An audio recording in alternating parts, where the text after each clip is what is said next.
राजधानी भोपाल में अब आपको बता दें कि वीआईपी के बंगले भी सुरक्षित नहीं है। पूर्व मंत्री जयवर्धन सिंह के बंगले में चोरी हुई है। आम लोग, अब ये चोर वीआईपीज या जनप्रतिनिधियों के बंगले में भी सेंध लगा रहे हैं। नकदी और चांदी का सामान लेकर चोर भाग गए। पूर्व मंत्री जयवर्धन सिंह के भोपाल स्थित बंगले में चोरी हुई है। पुलिस ने एक संदिग्ध को हिरासत में लिया है, हालांकि इससे पूछताछ की जा रही है। सरकारी आवास जो कि 4 इमली स्थित है, यहां पर पूर्व मंत्री जयवर्धन सिंह जिनके बंगले में चोरी की वारदात सामने आई। पिछले कई दिनों से राजधानी भोपाल में हम देखें तो लगातार लूटपाट की और चोरी की घटनाएं सामने आ रही हैं। और खास बात यह है कि हमने पिछले दिनों भी इस पर चर्चा की कि अब चोर जो है वो या लुटेरे हैं वो पॉश एरियाज को, बड़ी कॉलोनीज को या बड़े घरों को निशाना बना रहे हैं। सीधे रुक करते हमारे साथ रंजना दुबे इस वक्त फोन लाइन पर जुड़ गए। रंजना, शायद कल ही हम इस बारे में डिस्कस कर रहे थे, हमारी फोन पे भी बात हुई थी कि अब चोर जो है वो एक अलग तरह से ही काम कर रहे हैं। बड़े या पॉश कॉलोनी में निशाना बनाया जाता है। पूर्व मंत्री जयवर्धन सिंह के बंगले में चोरी, तो आम जन कैसे सुरक्षित रहेगा? जी जी, बिल्कुल सही कहा आपने, क्योंकि राजधानी भोपाल में लगातार जो हौसले हैं उनके, जो चोर हैं उनके हौसले बुलंद हो रहे हैं और लगातार जो पॉश इलाके हैं वहां पर जो चोरी की घटनाएं हैं वो लगातार बढ़ रही है।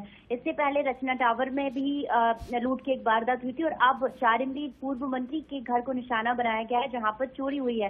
तो ऐसे में अब लगातार इस बात को लेकर चौकस होने की जरूरत है पुलिस प्रशासन को कि आखिर राजधानी भोपाल में जो चोर है वो इतने ज्यादा बेखौफ क्यों हो रहे हैं, आखिर उन पर जो नकेल है वो क्यों नहीं कसी जा रही है। और अगर इस तरीके से पॉश इलाकों में चोरी होती रही और पूर्व मंत्री जयवर्धन सिंह और जो रचना टावर है जहां पर विधायक और मंत्रियों के आवास है, अगर ऐसी जगहों पर चोरियां होती हैं और यहाँ पर लोग जो जनप्रतिनिधि अगर वो सुरक्षित नहीं है, उनकी आवाज सुरक्षित नहीं है, तो ऐसे में आम जन का क्या होगा?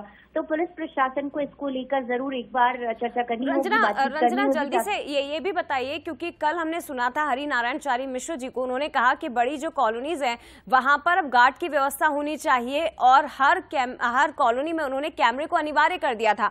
तो क्या यहाँ अगर हम 4 इमली की बात करें तो क्या यहाँ गार्ड नहीं होते हैं, या क्या यहाँ पर बंगलों के बाहर कोई सुरक्षा की व्यवस्था नहीं होती है, या कैमरे नहीं लगे होते हैं क्या?